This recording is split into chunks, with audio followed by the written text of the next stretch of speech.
nosotros ya Carolyn Ávila Nieto y es académica y analista de comunicación política. Carolyn, muy buenos días y bienvenida a Así Amaneció. Muy buenos días. Quiero confirmar primero si es que me escuchan. Sí, toda la recepción es de muy buen nivel. Carolyn, muy buenos días. Gracias por estar. Yo soy de Cuenca. Gracias. Saludos también a la Atenas del Ecuador. Ahora estamos precisamente tratando de tomar en esta mesa el análisis de lo que viene después de la consulta popular para este gobierno. En los últimos días, la crisis energética ha marcado la agenda coyuntural de la política y de la economía en el país. Sin embargo, muchos se preguntan si políticamente el gobierno tendrá respaldo y el apoyo, o si las jugadas que pretende hacer le darán resultados en los meses, que son pocos, que les restan de gestión. Bueno, va a depender de las decisiones que tome, va a depender de los resultados que consiga con el equipo que tiene. Se dice fácil, se hace difícil, ¿no? Y es precisamente porque hay una elevada expectativa a partir del nuevo ciclo como es este post-consulta, ¿no? ¿Qué es lo que pasa en un inicio? La población tenía muy clara, muy identificada una problemática que es la seguridad. Sobre eso se consultó y a eso se respondió. Entonces, implica, por supuesto, que tenga indicadores de cumplimiento que estén debidamente expuestos. Pongo un ejemplo. La ministra Palencia habló que solo 99 habían muerto en un periodo de tiempo. Pongo ese solo 99 entre comillas porque ya he criticado ese tipo de expresiones que no le corresponden al gobierno. Sería interesante saber la semana anterior cuántos, cómo, en qué condiciones están esos números y seguir mirando los siguientes números, pero más allá de contar muertos, sería interesante saber cuál es el objetivo en materia de reducción de violencia y criminalidad y a su vez qué se está haciendo para reducir esa violencia y criminalidad. Mientras el gobierno no comunique con claridad hacia dónde estamos caminando en términos tangibles, va a ser difícil que la percepción ciudadana sobre mejora y sobre resultados sea patente. Necesita esos hitos de gestión y esos logros como resultados conseguidos para que la población vuelva a confiar en un gobierno cuya credibilidad está puesta en duda.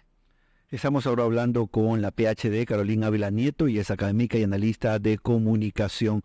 Si estamos hablando entonces de la credibilidad, el gobierno solamente podría mantenerla o aumentarla en función de resultados, que es precisamente el desafío para Daniel Noboa-Sin, puesto que las condiciones, tanto económicas como de gestión, se ponen cuesta arriba.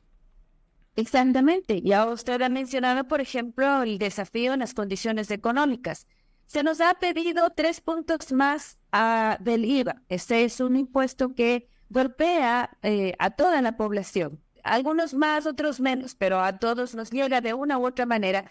Y recién vamos a la 4ª semana de ejecución de ese incremento. Entonces, sería interesante, por ejemplo, saber cómo el gobierno va a administrar ese esfuerzo de cada uno de los y las ecuatorianas. Entonces, ahí es otra manera de ir ganando credibilidad. Se nos ha dicho, por ejemplo, que hay un preacuerdo con el Fondo Monetario Internacional y algunas de las voces que no necesariamente están a favor de esta premisa gubernamental se han levantado ya poniendo las alertas. El gobierno tiene que insistir en las razones por las cuales acude al fondo y en qué sentido estas noticias son buenas para el Ecuador. ¿Qué es lo que va a pasar una vez que se confirme este acuerdo? Si es que va a llegar dinero de manera específica, porque hasta donde se sabe, por ejemplo, esos fondos son de refinanciamiento, es decir, el FMI nos presta para poder pagarle al FMI. Entonces, ¿qué implica esto, por ejemplo, sobre la liquidez? Entonces, creo que es importante que esta información en materia económica sea más transparente y a su vez, nuevamente, se nos pongan los hitos de gestión para ver cómo los vamos logrando, cómo los vamos alcanzando. Es fundamental para que en los próximos meses, cuando llegue ya octubre, si el presidente decide e insiste en este camino de postularse nuevamente al proceso electoral, para contar con la base y el músculo político que quizá quería que se dé a partir de la consulta popular, pero que no necesariamente se le dio, diríamos así, en términos políticos, y que pueda contar con una mejor base para enfrentar el proceso electoral que aspiran. Son exactamente las 8 de la mañana con 50 minutos. Estamos con la PhD Caroline Ávila Nieto. Ella es académica y analista de comunicación política.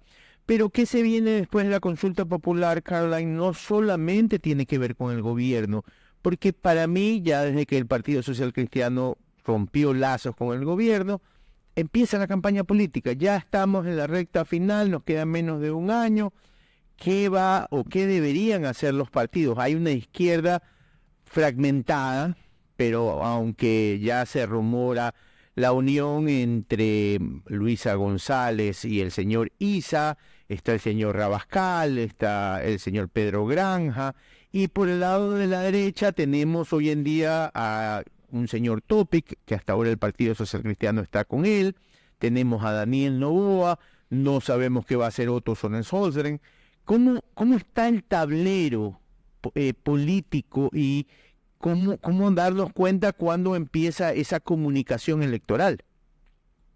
Bueno, por lo general tendremos que esperar al menos hasta noviembre para tener mayor certeza de los cuadros, tanto a nivel individual. Recuerda que este es un país que tiene partidos sin liderazgos y líderes sin partidos. Entonces toca mirar tanto a las individualidades como a los movimientos y a los partidos. Te estás dejando de lado a Creo, que se está reagrupando y que seguro va a participar de alguna u otra manera en este proceso electoral.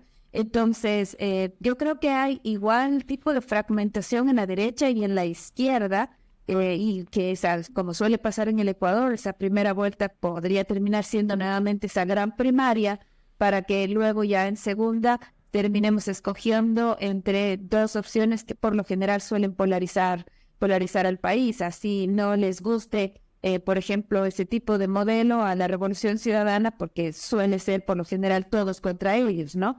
Entonces, ese es un escenario patente. Lo que sucede es que en enero o en febrero pensábamos que las opciones para la derecha iban a ser más difíciles por la fuerza de la popularidad que tenía en ese entonces el presidente Noboa. Los resultados de la consulta, pero sobre todo las condiciones políticas que enfrenta el gobierno más allá de la consulta, están abriendo expectativas en la piscina de la derecha ideológica y del centro derecha, que probablemente no las tenían anteriormente, ¿no? Incluso en el concierto internacional, en las entrevistas que me hacían los colegas de estos medios, me decían, por ejemplo, si es que va o no va a presentarse Noboa en el proceso de febrero 2025, si es que sigue o no teniendo estas posibilidades. Preguntas que aseguro un mes atrás no se tenían ni siquiera que plantear porque había otro escenario. Y el escenario cambia en este país y cambia con cierta regularidad. Entonces, si es que nuevamente el gobierno consigue consolidar estos resultados, tanto económicos como en seguridad, que generen algún tipo de plataforma que le dé algo más de certeza a la población, asumiendo, por supuesto, que la crisis energética deba ser superada. Sin eso no hay opciones, ¿verdad? Es posible que tenga más alternativas el presidente actual, ¿no es cierto?